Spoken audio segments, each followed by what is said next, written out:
साथियों, मेरे एक पसंदीदा शायर कवि रहे महबूब शायर दुष्यंत कुमार। दुष्यंत कुमार ने बहुत खूब कहा है, कैसे नहीं आसमां में सुराख हो सकता, एक पत्थर तो तबीयत से उछालो यारो। और मेरे साथ आज के इस इंटरव्यू में जो दो शख्सियत बैठे हैं, इन्होंने पत्थर नहीं पहाड़ उछाल के मारा है आसमां में और सुराख कर दिया है, यानी कि अपने लिए जो सफलता का इनका हिस्सा था ना, वो आसमान से छीन लिया है। अब बारी बारी मैं आपसे परिचय इनकी करवाता हूं, और इनके परिचय में खास बात है, वो लास्ट में मैं करवाऊंगा, बल्कि यही दोनों जो हैं वो बात कहेंगे, ठीक है, वो ज्यादा अच्छा लगेगा। पहले इनसे मैं मिला देता हूं। इनका नाम है आकृति शुक्ला। ये डिप्टी एसपी बनी है। यूपीपीएससी 2024 का जो रिजल्ट आया है, और ध्यान रखना है ये टॉप 3rd में आई है, 3rd रैंक इनका रहा है। तो बहुत बहुत स्वागत है आपका। Thank you so much. कैसा लग रहा है 3rd रैंक लाके? हाँ, बहुत अच्छा लग रहा है। अभी थोड़ा टाइम लगेगा सिंक इन होने में, बट बहुत अच्छा लग रहा है। चलिए, अब एक और शख्सियत हैं जिनसे मैं परिचय करवाता हूं। ये हैं श्रेया शर्मा, और ये इसी एग्जाम में यानी कि यूपीपीएससी 2024 में इनका जो पद रहा है वो सीटीओ का रहा है, और रैंक 37 आया है, यानी कि कुल मिला के टैक्स ऑफिसर बनी है। बहुत कड़ा काम है इनका इस बार, है ना? जी, तो बहुत बहुत शुभकामनाएं आपको। Thank you sir, thank you very much. कैसा आपको कैसा लग रहा है? सर, सबसे पहले तो पीडीएफ में नाम देके बहुत रिलैक्स फीलिंग है। हाँ। फाइनली ये स्ट्रगल का फेज जो चल रहा था 5-6 साल से, तो वो ओवर हुआ। उसके बाद अभी जो आगे काम करना है नेक्स्ट, उसका थोड़ा डाइजेस्ट कर रहे हैं एक्चुअली। अब जो दूसरा फेज में इंट्रो का आता हूँ, ये तो हो गया कि एक तरह से आप कह सकते हैं किताबी इंट्रो, है ना, जो होता है, जो इन्होंने हासिल किया, कमाया हुआ इनका ये इंट्रो है। एक इंट्रो इनका और है। अब वो इंट्रो जो है ना, मैं चाहता हूं ये दोनों खुद बताएं। तो आप में से कौन बताना चाहेंगे? चलिए, ये बताती हैं, बताइए क्या है वो इंट्रो आपका? मतलब हमारा जो स्पेशल इंट्रो ये है कि हम दोनों ननद भाभी हैं। लाइक मैं नंद हूँ एंड वो मेरी भाभी हैं जी। तब मामला समझ पाए। दरअसल होता क्या है कि ना, जब हमारे दिमाग में ये आता है मैम कि ननद भाभी का रिश्ता, तो आता है थोड़ा सा कैसा आता है रिश्ता, बताइए? नोक झोंक का, तकरार का, मतलब डिस्कशन का आता है। आप दोनों ग्रुप डिस्कशन करने लग गए और दोनों मिलके एक साथ एक ही एग्जाम में फोड़ दिया, सिलेक्शन ले लिया, ये कैसे? बिल्कुल, हमने एक और एक मिलके 11 हो गए हम लोग। ये सही है जी। जब लाइक हम लोगों ने प्रिपरेशन तो अलग अलग ही स्टार्ट करी थी, बट लास्ट ईयर ही मेरी शादी हुई थी, तो उसके बाद मुझे एक बहुत ही अच्छा कंपेनियन मिल गया एज माय ननद। तो उसके बाद फिर हमने कंबाइंड एक दूसरे का स्ट्रेंथ एंड वीकनेस पे ध्यान दिया। जो मुझे अच्छा आता था वो मैंने आकृति से शेयर किया, एंड जो उसको आता था फिर वो उसने मुझे बताया। ये एक मतलब बहुत सुखद संयोग हो गया। जी। आप किस शहर में रहती थी? मैं लखनऊ में रहती थी इनिशियली, फिर शादी के बाद प्रयागराज आई, बट मैं वर्किंग भी हूँ, तो मैं बैंगलोर में मोस्टली मेरा टाइम रहा है। जी, बस एग्जाम के टाइम में यहाँ पे आके जब आपका विवाह हो गया, आप प्रयागराज आते हैं, और यहाँ पर संगम नगरी में इनसे संगम हो जाता है आपका, है ना? जी। और ये भी तैयारी कर रही होती है जी। तो आपको कैसा लगा था जब, मतलब भाभी कैसे सिलेक्ट किया था? ये देख के कि बड़ी खूबसूरत है, अच्छी है भैया के लिए, या कि प्रिपरेशन ये भी करती हैं? नहीं, भैया भाभी को तो भैया ने सेलेक्ट किया था। अच्छा? और भैया की सिलेक्शन खराब हो ही नहीं सकती थी। तो वो भैया की तो लेडी लक रही भी, मेरी उससे ज्यादा हो गई है। अच्छा। तो मेरे लिए वो ज्यादा लकी रही हैं। तो जब आप लोग मिले, तो जब फंक्शन खत्म हुआ होगा शादी वगैरह का, है ना, सारा फंक्शन, फिर बैठ के विचार किया होगा कि चलो अब तो हो गया, अब दोनों मिलकर के पढ़ाई कर लेते हैं। जी सर, मैं बताना चाहूंगी कि मेरी शादी के 1 हफ्ते बाद हमारा प्रीलिम्स का रिजल्ट आया। अच्छा। फर्स्ट टाइम आकृति का क्लियर हुआ एंड मेरा सेकंड टाइम क्लियर हुआ। तो उसके बाद फिर हम लोग का ये हो गया कि अब हम लोग आगे कोलैबोरेट करके ही पढ़ेंगे मेंस का। तो फिर मैं बैंगलोर में भी रहती थी, बट हम लोग कंटिन्यूअसली व्हाट्सएप एंड इस पे टच में रहते थे। अच्छा, आप दूर रहते थे? जी जी जी। ये जैसे आपने बड़ा एक इंटरेस्टिंग चीज कहा कि आप लखनऊ से आई, नवाबों का शहर, विवाह हुआ संगम नगरी प्रयाग में। जी। जॉब किस चीज का करती हैं? ऑडिटर हूँ सीएजी में। अच्छा जी। तो लगभग आपको वही, मैं कह सकता हूँ वैसा ही कुछ काम मिला है? मैंने एक्चुअली पोस्ट प्रेफरेंस उसी हिसाब से भरा था। मुझे एक स्टेबल वर्क प्रोफाइल चाहिए था, ज्यादा भागदौड़ ये सब नहीं, मतलब डीवाईएसपी काइंड ऑफ पोस्ट मैंने नीचे ही रखा था। ओके। हाँ, तो और आपने धुरंधर मूवी देख लिया था क्या? नहीं, एक्चुअली देखी नहीं थी, देखनी थी। अच्छा। बट बिना देखे मैंने अपना पोस्ट प्रेफरेंस भर दिया था। डिप्टी एसपी बनना है? हाँ, एक्चुअली क्या होता है ना कि हम जैसे जो है ट्रेडिशनल वैसे ही फॉलो करते हैं, और प्लस मुझे थोड़ा सा था भी कि हाँ मतलब थोड़ा ऐसा होना चाहिए, पावर एंड ऑल, ये प्रायोरिटी होनी चाहिए, हाँ, कि थोड़ा सा अथॉरिटी रहे, हाँ यूनिफॉर्म रहे, अथॉरिटी रहे, तो इस सब के लिए मैंने भरा। सेकंड प्रेफरेंस था मेरा डीएसपी। अच्छा, हाँ तो मुझे मिल बढ़िया भी है। आपने बताया कि आपका 3rd रैंक आ चुका है, तो बहुत गजब हो गया है आपको, बहुत मतलब काफी जो मेहनत आपने किया वो रंग लाया आपका हाँ पूरा। मतलब एक्सपेक्टेड नहीं था, मैंने एक्सपेक्टेशंस नहीं रखी थी कि मुझे इतना मिलेगा, तो मैं तो जब भर रही थी तो इनफैक्ट मैंने जो मुझे चाहिए था वो मैंने नीचे भरा था, क्योंकि मुझे था कि नीचे वाला ही मिलेगा, तो वही। आपने बहुत एक अच्छी बात कही कि आपने उम्मीद नहीं किया था कि आपका रैंक कितना अच्छा आ जाएगा, या कई बार होता है कि हम ये भी उम्मीद नहीं करते हैं कि सिलेक्शन हो जाएगा या नहीं होगा। होता क्या है ना एक्चुअली मैम, कि जब आप एग्जाम दे के आते हो, है ना, तो प्रीलिम्स से बाहर निकला, आपको लगता है कि आज तो पूरा का पूरा टिक मार के आए हैं, टॉपर मैं ही रहूंगा, है ना। घर आते समझ में आता है कि यार ये भी गलत हुआ, ये भी गलत हुआ, ये भी गलत हुआ, फिर मेंस, फिर इंटरव्यू। शुरुआत में लगता है कि नहीं टॉप 10 में आएंगे, टॉप 3 में आएंगे, जैसे आप आ भी गए टॉप 3 में, लेकिन धीरे धीरे जब टाइम लगता है ना, तब लगता है कि यार कहीं भी पीडीएफ में नाम आ जाए बस। एग्जैक्टली, ये सबके साथ होता है, मैं जितने लोगों के साथ बात किया हूँ सभी के साथ होता है ये। तो उस फेज को कैसे फेस किया आपने? मतलब ये देखिए बहुत डिफिकल्ट फेज होता है। मतलब जैसे मैं बताऊं, शुरू जब हम करते हैं तो हम बहुत एक्साइटेड होते हैं, हमें लगता है कि यार मतलब हम देखते हैं जैसे लोगों को जो फर्स्ट अटेम्प्ट में हो जाता है तो हमें लगता है कि अरे बहुत इजी है, हम भी हो जाएंगे। तो ऐसे ही जब मैंने भी तैयारी शुरू की थी तो मैंने सोचा था अरे फर्स्ट अटेम्प्ट में यंगेस्ट आईएएस ऑफिसर बन जाऊंगी, ऐसा कर दूंगी, वैसा कर दूंगी। बट हम जैसा एक्सपेक्ट करते हैं और रियलिटी जो है वो बहुत डिफरेंट होती है। तो मेरे साथ ऐसा हुआ कि मेरा तो 2 अटेम्प्ट से प्रीलिम्स ही नहीं निकला, नहीं हुआ। तो मतलब जहां मैं सोच रही थी फर्स्ट अटेम्प्ट में फाइनल सिलेक्शन होगा, वहां 2 अटेम्प्ट्स में प्रीलिम्स ही नहीं हो रहा है, तो ये जर्नी फिर बहुत डिफिकल्ट हो जाती है। बट ऐसे टाइम पे फिर ये है कि थोड़ा अपना मेंटल लाइक एक जो हेल्थ होती है इसको थोड़ा मेंटेन, एक स्ट्रेंथ वो बना के रखनी होती है कि हम मेंटली ब्रेक डाउन ना करें, पॉजिटिव रहें कि हाँ ठीक है। और स्ट्रैटेजिकली ऑल्सो हमें ये एनालाइज करने की जरूरत है कि हमारी गलती कहाँ हो रही है, तो एक प्लानिंग बहुत इंपॉर्टेंट होती है। अच्छा रहा कि 3rd अटेम्प्ट में आपका प्रीलिम्स भी हुआ, मेंस भी हुआ, फाइनल सिलेक्शन, जो पोस्ट चाहिए था वो मिला, 3rd रैंक मिला, है ना। कई बार चीजें होती है ना कि देर से लेकिन दुरुस्त होता है, तो वो आपको सब कुछ एक साथ झोली में मिल गया आपको। बिल्कुल। आपका ये सफर कैसा रहा कि जैसा इन्होंने कहा कि पीडीएफ में नाम आना और इन सब चीजों को लेकर के उस बीच में सोचना, ये सफर आपने कैसे तय किया? सर इनिशियली लाइक मेरी स्कूलिंग एंड मेरा जो इंजीनियरिंग रहा है उन सब में लाइक मैं टॉप में ही रहती थी हमेशा। अच्छा, आप इंजीनियर रहे? जी, इलेक्ट्रिकल इंजीनियरिंग, एंड मेरा स्कूल था लमार्टिनियर गर्ल्स कॉलेज लखनऊ का, जो कि one of the best schools है। तो उसमें मैं हमेशा टॉप पे ही रही हूँ, तो मुझे ऐसा उम्मीद थी कि मैं फर्स्ट अटेम्प्ट में ही क्लियर कर लूंगी। बट जब ऐसा नहीं हुआ तो फिर रियलाइज हुआ कि एक्चुअल में जो स्कूल का जो परफॉर्मेंस है उससे हम जज नहीं कर सकते, क्योंकि सारे सब बच्चे जो आ रहे हैं सब प्रतिभाशाली हैं, सब अपने जगह के सब टॉपर हैं। जी एग्जैक्टली, यही लाइन मुझे मेरे बड़े पापा ने बताई कि तुम्हारी तरह ही बाकी सब लोग टॉपर्स हैं, तो तुम्हारा कंपटीशन मतलब कम लोगों से नहीं, टॉपर से ही है। अब टॉपर से हो गया जी। तो इसीलिए फिर मुझे, क्योंकि जब लास्ट ईयर एक्चुअली मैंने मेंस दिया था, बट मुझे बहुत उम्मीद थी, मेरे कोचिंग जो भी मैंने ज्वाइन किया था उस टाइम, तो उन लोगों ने भी बोला था कि तुम्हारा हो जाएगा। बट जब 3 मार्क्स से मेरा इंटरव्यू कॉल रह गया था, तब फिर अब मैंने बात करी बड़े लोगों से, तो उन्होंने मुझे ये समझाया कि तुम्हारा कंपटीशन जो है वो अच्छे ही लोगों से है, तो थोड़ा सा तो एक्स्ट्रा करना पड़ेगा एंड समझो अपनी गलतियों को। फिर मैंने अपनी कमीशन में कॉपी भी देखी, फिर मैंने इतना भी आरटीआई करके कॉपी देखी कि क्या उसमें गलती रह गई, फिर मैंने उसको इम्प्रूव किया इस साल की डबल ट्रिपल मेहनत करके, जॉब के साथ, शादी के साथ, ये सब करके फिर सब मैनेज किया। जी। देखिए एक चीज मुझे बताइए, जिस दिन रिजल्ट निकल रहा था उस दिन आप दोनों एक जगह थे? नहीं। अच्छा, दूर दूर थे? नहीं, हमारी पूरी फैमिली अलग अलग जगह थी एक्चुअली। हाँ। तो जैसे रिजल्ट आने वाला था, इस बार ये हुआ था कि रिजल्ट एक दिन पहले आने वाला था, शायद उस दिन नहीं आया, कुछ ऐसा था ना? जी। उसके बाद नेक्स्ट दिन अचानक से आ गया। तो वो पहली बार जब पीडीएफ में नाम देखा था, वो मुझे जरा मोमेंट बताइए, कैसा लगा था? हाँ, एक्चुअली हुआ ये था कि हम जैसे कि हम सबको पता है मेंस चल रहे थे उस टाइम पे 2025 वाले, तो मेरा सेंटर लखनऊ में था, तो मैं लखनऊ में थी, भाभी भैया बैंगलोर में थे, मम्मी प्रयागराज में थी, तो मतलब हम लोग जितने लोग थे उतने प्लेसेस पे थे। तो 29th से एग्जाम स्टार्ट थे, तो ये था कि पहले ही रिजल्ट आ जाएगा 27-28 में। तो हम लोग बहुत ज्यादा प्रिपेयर थे कि आ जाएगा, फिर अगर हो गया तो देने नहीं जाना पड़ेगा अगर कहीं सिलेक्शन हो जाता है तो। बट नहीं हुआ। 29th को जब हम अपना एग्जाम देके मैं आ रही थी, तो वहां पे सब बोल रहे थे कि आज रिजल्ट आएगा, आज रिजल्ट आएगा। तो फिर जब शाम में मैं घर पहुंची तो सारे ग्रुप्स वगैरह पे सब आने लग गया था कि अब मीटिंग हो रही है और रिजल्ट आएगा ऐसा करके। तो मैं तो इतनी ज्यादा एंशियस हो गई थी क्योंकि नेक्स्ट डे मुझे फिर से 2 पेपर देना था।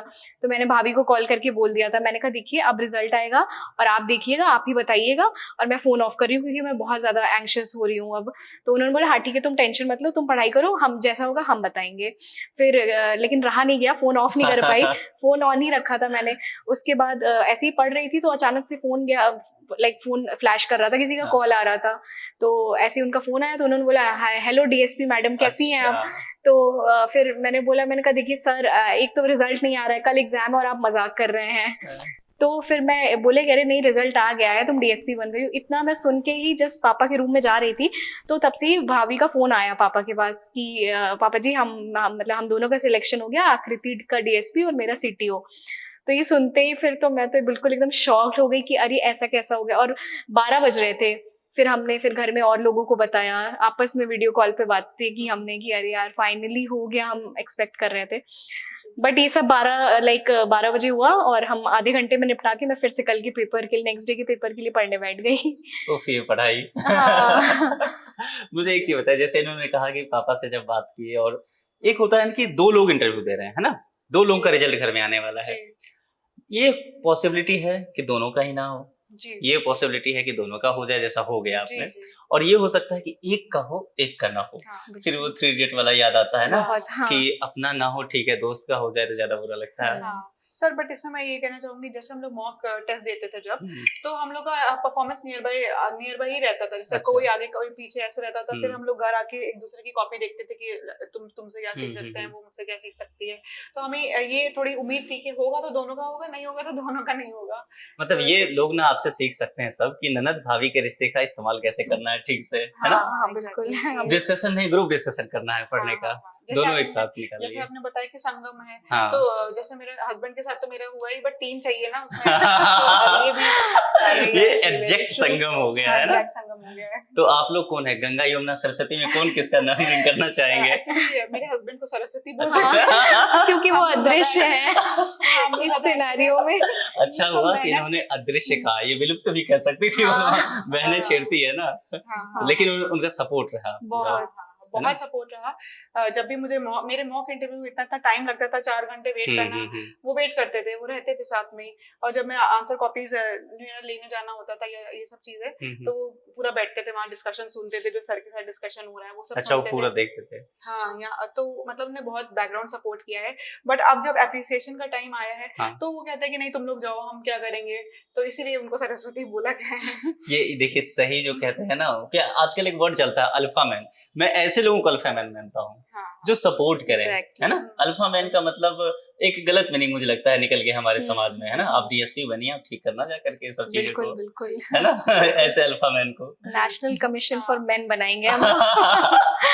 सर उनके साथ साथ मतलब सिर्फ मेरे हस्बैंड ही नहीं, बट मेरा भाई, जिन्होंने सबसे पहले मुझे कॉल करके बताया कि नहीं रिजल्ट आ गया, आप चेक करो। मैं 2 घंटे से लगातार देख रही थी, बट मुझे नहीं दिखा। अच्छा, नहीं वो कंटिन्यूअसली पता नहीं कैसे उन्हें खोला, दिख गया। फिर और मेरे भाई ने तो ऐसा किया था कि मेरा रैंक लिख के स्टिकी नोट्स पे मम्मी पापा के बेड के पास, अपने पास लगा के वो इमेजिन करते थे, वो मैनिफेस्ट करते थे इस चीज को, जो कि मुझे बहुत बाद मम्मी ने बताया कि ऐसा किया है। मैंने तो बहुत सरप्राइज्ड हुई थी सुन के। मतलब वो कहते हैं लॉ ऑफ अट्रैक्शन वाला, वो चीजें हुआ। एग्जैक्टली, वो पापा मेरे फादर इन लॉ, उनके बड़े भाई, सब मतलब जो है, हम दोनों के पीछे बहुत सारे मेन एंड वुमेन सबका हाथ है। एक चीज बताइए, ननद का भी सिलेक्शन हो गया, भाभी का भी हो गया, आसपास के लोगों का क्या माहौल था?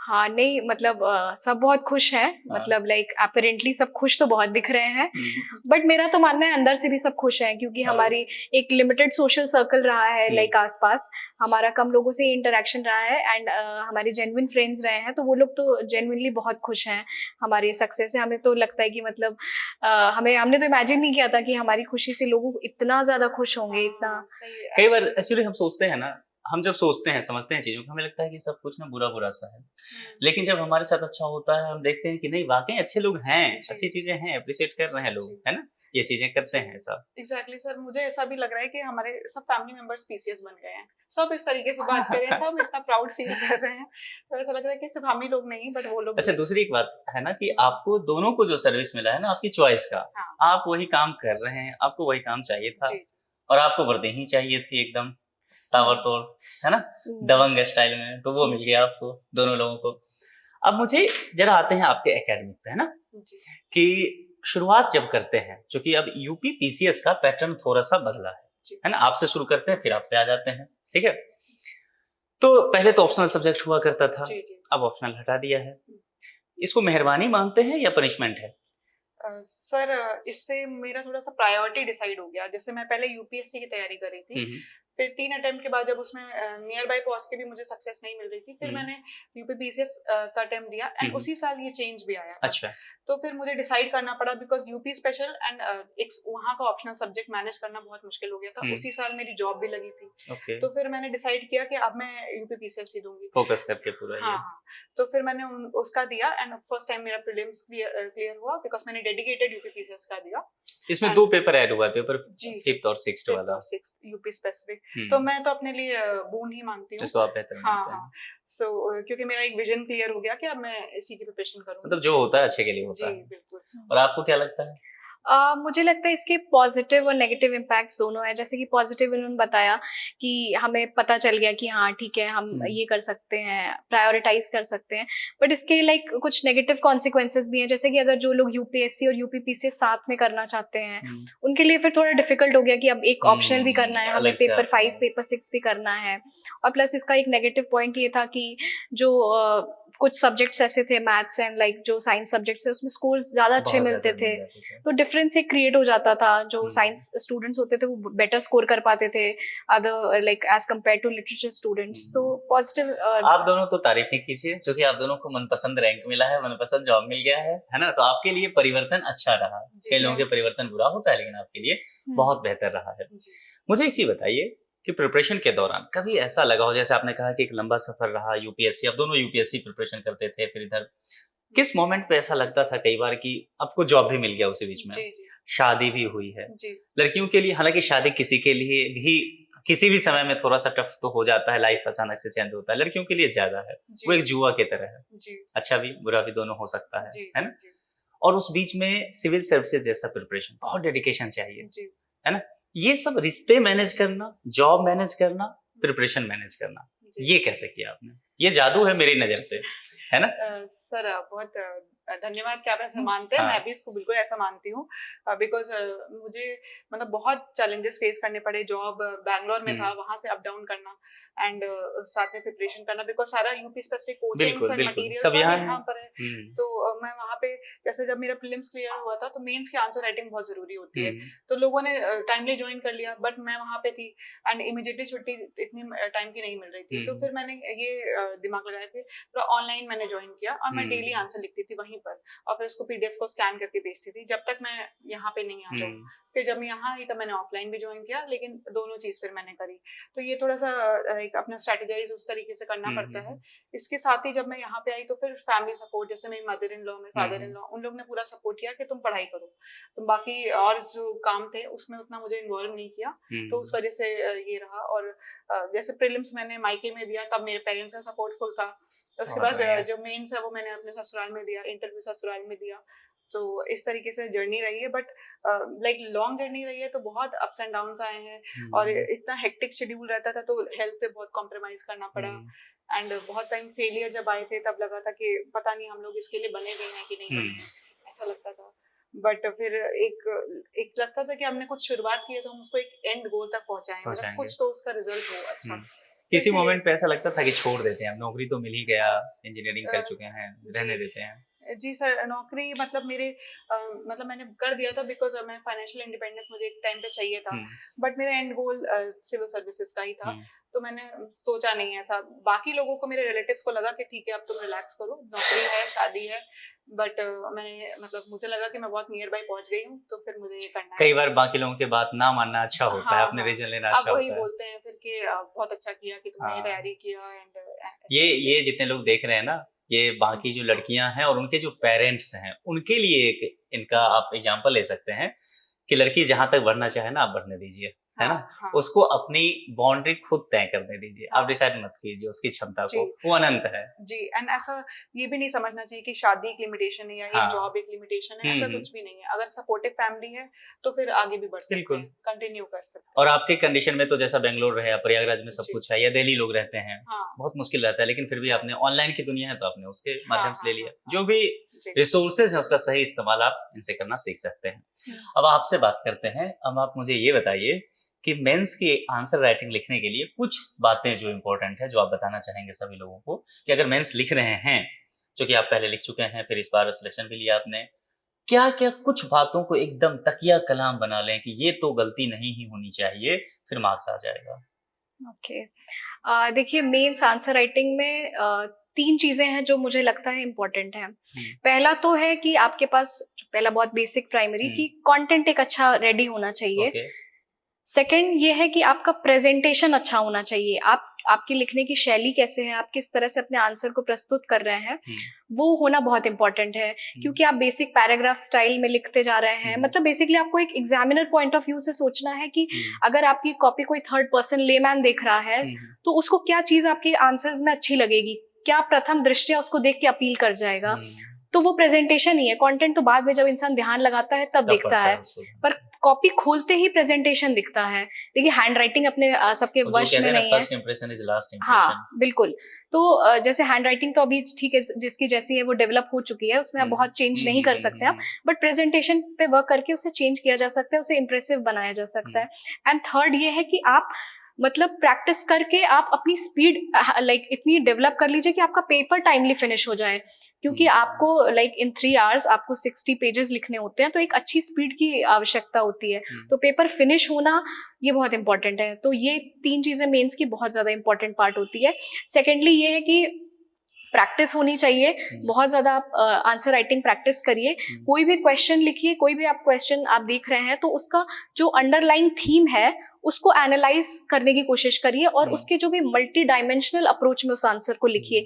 उसके जैसे मैं क्या करती थी कि मुझे अगर कोई भी आंसर लिखना है तो मैंने एक क्वेश्चन को पढ़ा, और अगर शॉर्ट लाइक 8 मार्कर क्वेश्चन है तो मैं उसको मेंटली एक बाइफर्केशन कर लेती थी कि हाँ, कि मैं इस क्वेश्चन को दिमाग में ही मैंने 3 भागों में, हाँ 3 भाग में मैंने कर लिया कि ओके मुझे ये इंट्रोडक्शन लिखना है, इसका मुझे हाँ मुझे इंट्रोडक्शन लिखना है, फिर मैं इसके कुछ लाइक लिखूंगी फीचर्स क्या है, फिर इसके एडवांटेजेस क्या है या चैलेंजेस क्या है, और वे फॉरवर्ड क्या है, फिर कंक्लूजन।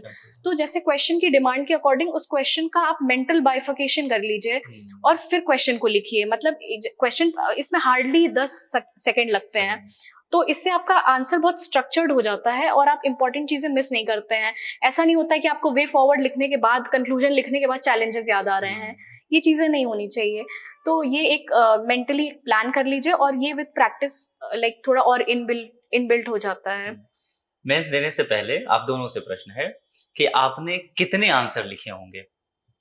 सर मैंने 2 कोचिंग ज्वाइन की थी, एक तो मैं डेली 3 आंसर्स लिखती थी और 20 टेस्ट दिए थे, तो आई थिंक 200 आंसर प्लस आपने किए होंगे मेंस से। और आपने?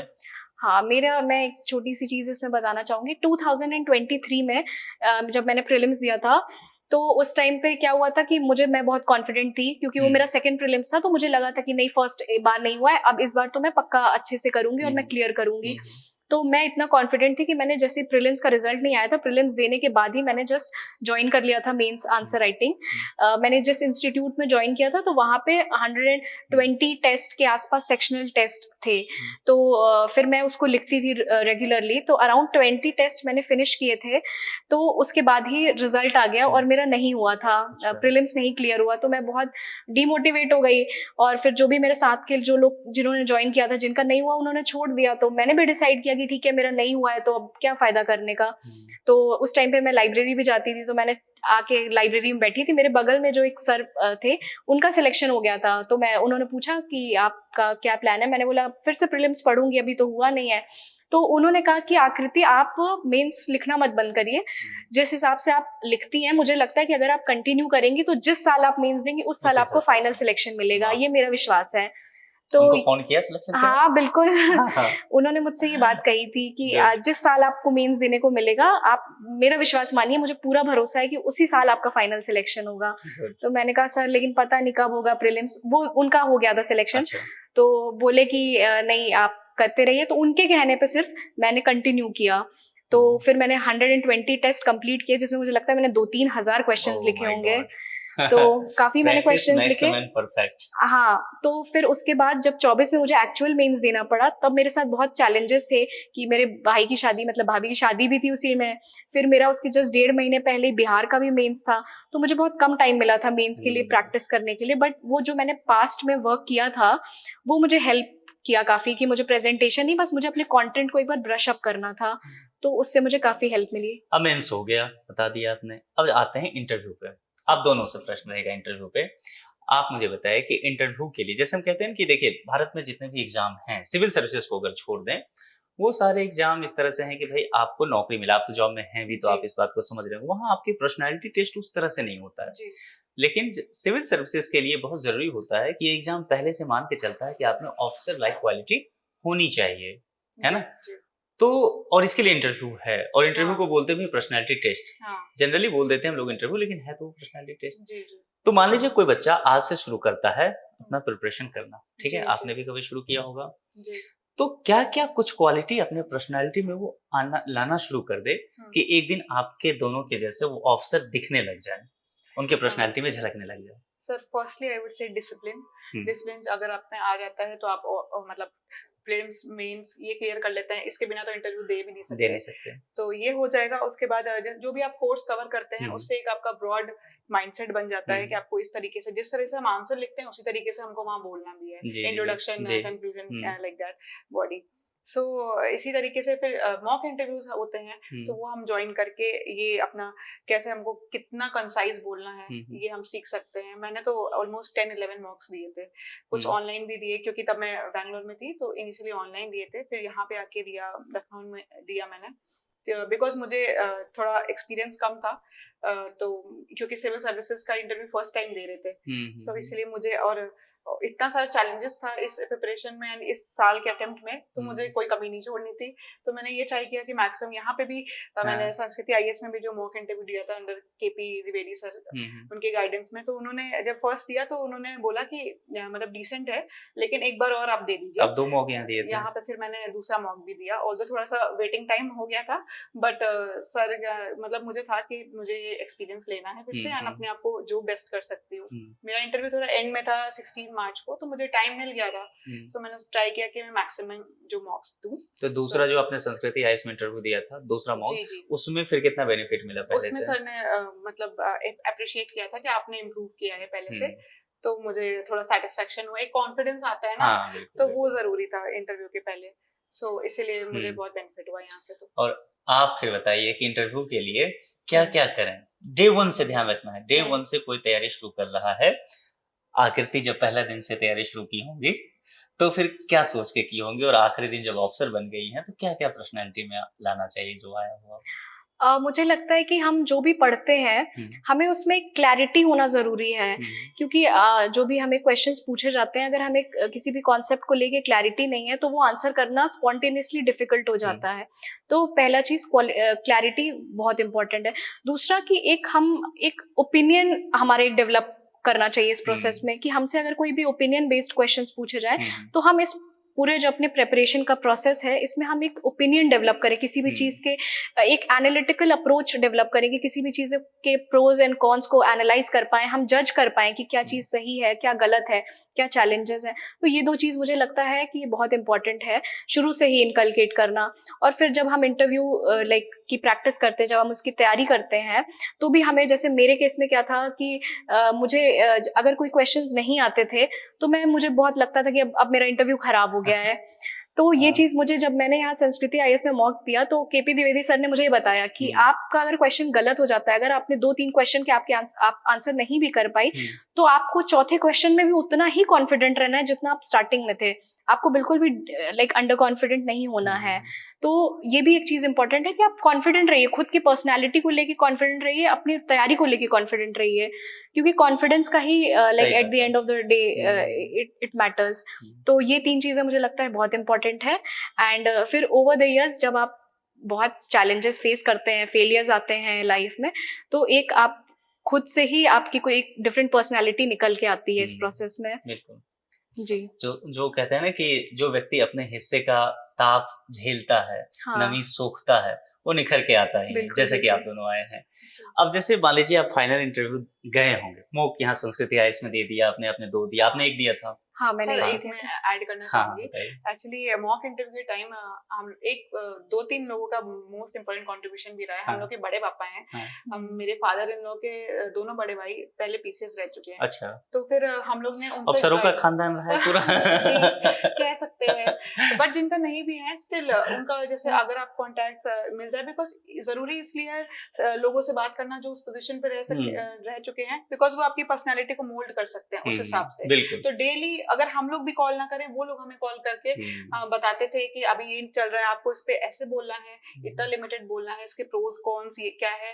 तो वो उनके मतलब हमें ऐसा लगता था कि वो अब रिटायर्ड है, स्टिल वो हमारे लिए पढ़ रहे हैं एंड हमारे लिए एफर्ट कर रहे हैं। हम बहुत ज्यादा लाइक एक्सप्लेनेबल नहीं है ये चीज। मेरे फादर भी, वो भी डेली कॉल करके बताते थे। तो मतलब पूरे घर की ऐसे एक जर्नी रही है। ऐसा ये होता है सिविल सर्विसेज की, जब हम तैयारी करते हैं ना, ये अक्सर होता है कि पूरा घर एक साथ पढ़ रहा होता है। वो सबका संघर्ष होता है, साझा संघर्ष। इसीलिए कहते हैं कि कई, मैं अखबार में पढ़ता हूँ या मीडिया में कहा जाता है कि भाई कोई ऑफिसर बन गया तो इतना सेलिब्रेशन क्यों होता है। उसकी वजह यही है कि जब वो स्ट्रगल कर रहा होता है ना, तो पूरा परिवार स्ट्रगल कर रहा होता है, और फिर उससे फायदा भी बहुत होता है। जैसे मैं रिकॉल कर पा रही हूँ कि मैं कोई मॉक इंटरव्यू दे के आई थी जहाँ मुझसे पूछा गया था कि बारिश हो रही है और आप एक एडमिनिस्ट्रेटिव ऑफिसर हैं, आपको कुछ डिसीजंस लेने हैं, तो आप क्या डिसीजंस लेंगी। तो मैंने बहुत ही बेसिक आंसर दिया कि ओके, मैं अम्ब्रेला एंड टॉर्च ये सब का प्रोविजन, लेजी सब की व्यवस्था करूंगी।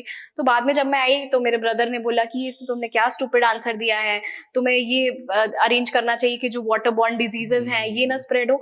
तो मुझे लगा कि अरे हाँ, ये कितना अच्छा लाइक अप्रोच है, ये है, ऐसा हमें लाइक अप्रोच करना चाहिए किसी चीज को। तो मतलब जो पर्सन इस प्रिपरेशन में नहीं है, उसके भी लाइक हम लाइक अप्रोच से बहुत कुछ सीख सकते हैं, उसकी थिंकिंग से हम बहुत कुछ सीख सकते हैं। तो पूरी फैमिली ने हमें बहुत ज्यादा सपोर्ट किया है और हमने बहुत कुछ, वो दिख भी रहा है आप दोनों के रिजल्ट में ना, वो दिख भी रहा है और ये अच्छा है।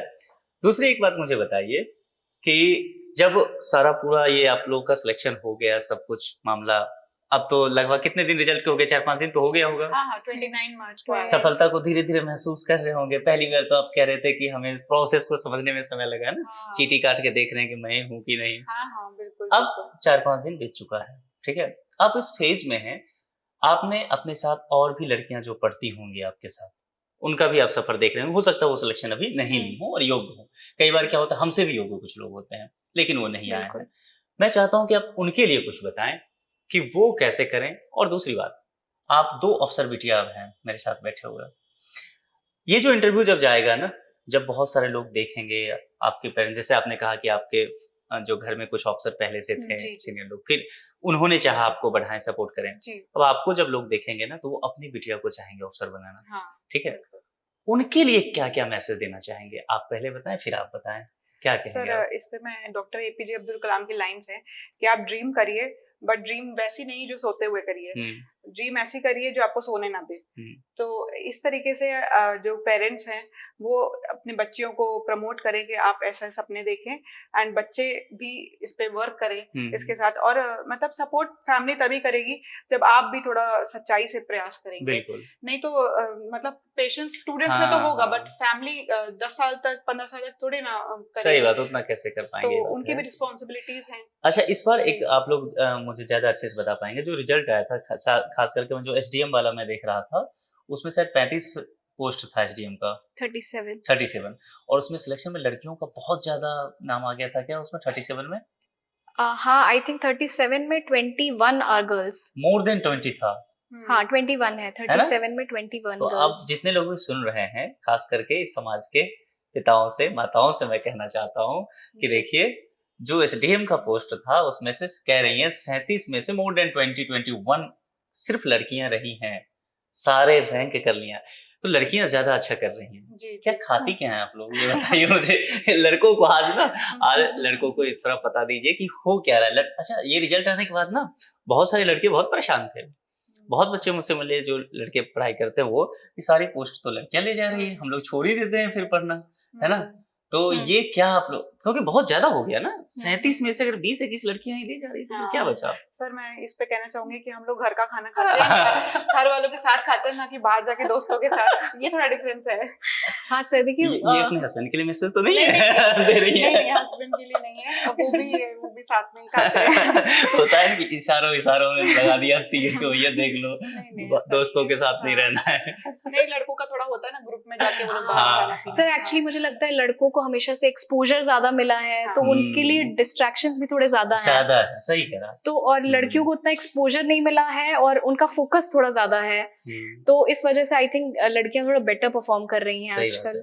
और समय भी कम होता है लड़कियों के लिए, एक टाइम होता है 25, 26, 27 साल में शादी करनी है, हमारा समाज समझ ही रहे हैं। तो वो रहता है कि जो करना है झोंक दो पूरे अपने आप को इसी में, है ना। बिल्कुल सर। तो फिर देखिए, अब 2 यहाँ पर अफसर बेटियां हैं, तो जितने लोग भी देख रहे हैं इस बात को ध्यान रखिए कि अपनी बेटियों को जितना मौका दे सके, जितना छूट दे सकें, जितनी आसमान में उड़ने की इजाजत दे सकें दीजिए। एक दिन वो आपका जो मान सम्मान जो है, सर जो है, जैसे इन दोनों ने गर्व से ऊंचा किया है वो करके दिखाएंगी, है कि नहीं। सहमत है इस बात से? बिल्कुल। अब कुछ रैपिड फायर जैसा क्वेश्चन करते हैं, जो क्वेश्चन ऐसे होता है ना कि सिविल सर्विसेज की दुनिया में मानी जाती है, ठीक है। कितने घंटे पढ़ते थे? मैं वैसे रेगुलरली कोशिश करती थी कि मैं 6 to 7 आवर्स पढूं, बट जब एग्जाम्स रहते थे तो वो 10 से 12 घंटे भी जाता था। 6-7 घंटे रेगुलर, 10-12 घंटे इमरजेंसी में चलता था। आपका मैम? सर मेरा भी 7-8 आवर्स रहता था विदाउट जॉब। जॉब के साथ 3-4-5 आवर्स करती थी। उतना ही में हो जाता था? हाँ उतना में, क्योंकि एक बार मैं लास्ट टाइम दे चुकी थी, तो मुझे इस बार ब्रश अप करना पड़ा। बट मैंने ये किया कि ऑफिस में भी मैं अपने नोट्स का फोटो क्लिक करके ले जाती थी, तो मुझे जैसे ब्रेक मिलता था तो मैं उसमें रिवाइज करती थी। बाकी लोग ये बोलते थे कि तुम क्यों नहीं हमारे साथ आती हो घूमने के लिए या बात करने के लिए टी टाइम में, बट मुझे था कि मुझे करना है, उस वजह से थोड़ा सा आइसोलेशन भी लगा। बट फिर मुझे यूपी वापस आना था। अपने घर वापस आना था, ये सही है। घर याद आता है मुझे, है ना।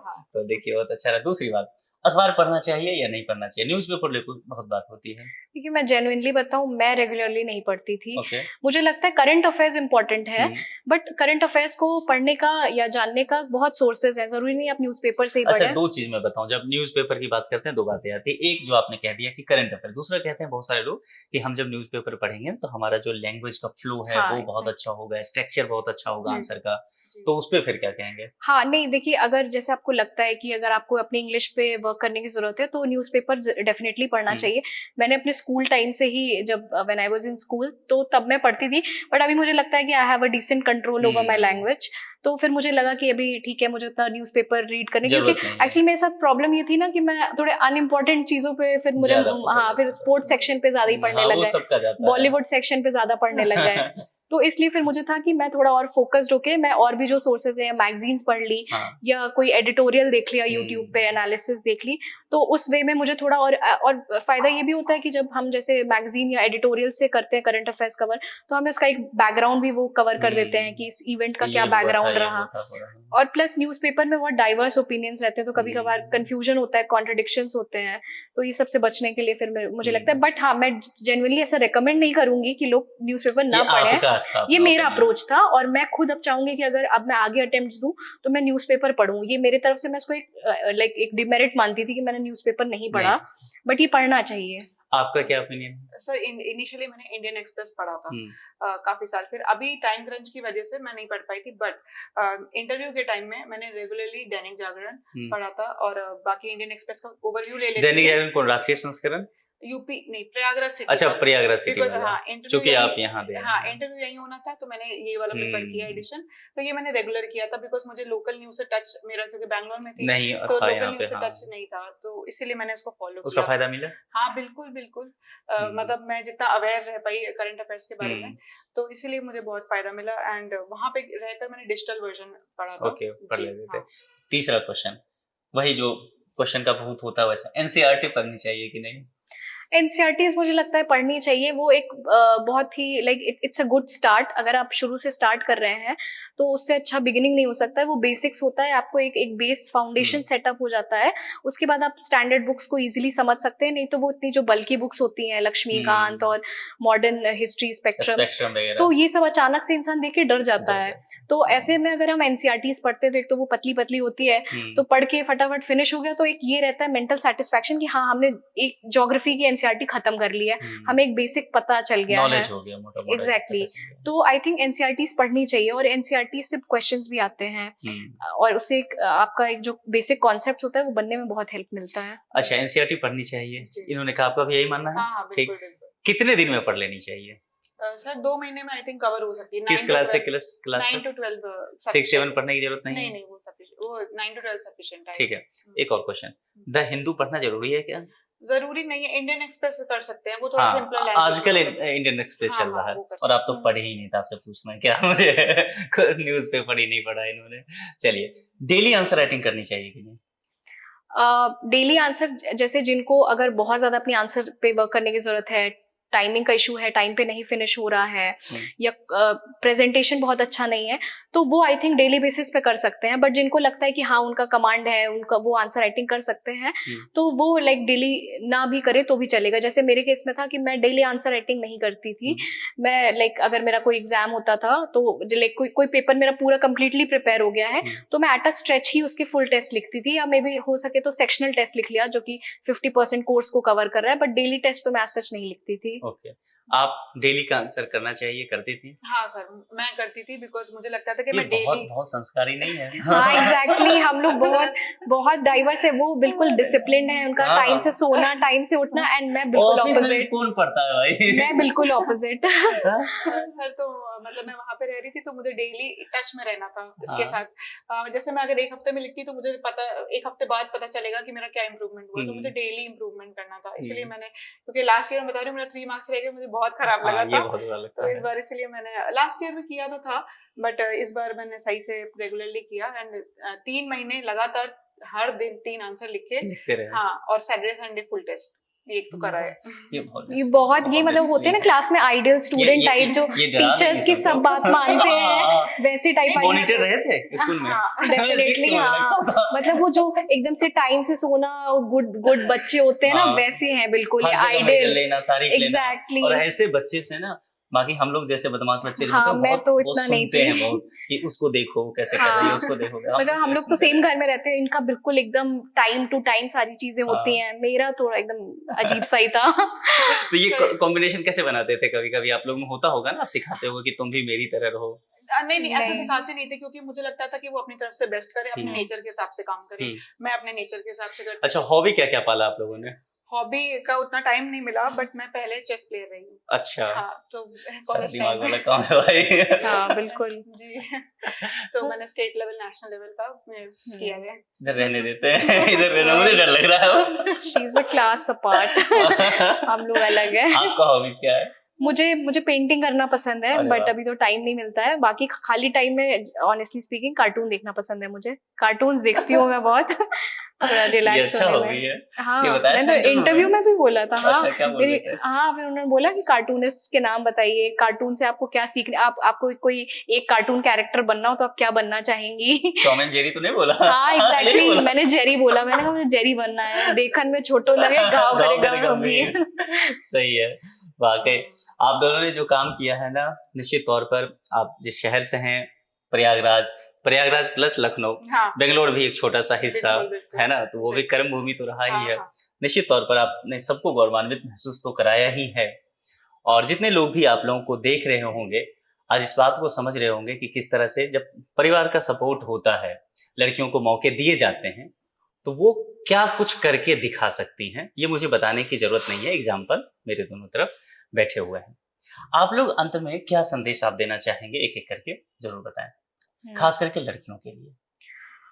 लड़कों के लिए भी बोल सकते हैं। हाँ, नहीं, हाँ, उनको जरूरत है। अभी मोटिवेशन की जरूरत है। बिल्कुल, उनको भी जरूरत है। नहीं, मुझे लगता है कि देखिए ये जर्नी बहुत लंबी खिंचती है, तो इसमें आपको मन से नहीं हारना है, अपना विश्वास खुद में बनाए रखिए, अपने कर्म पे विश्वास रखिए।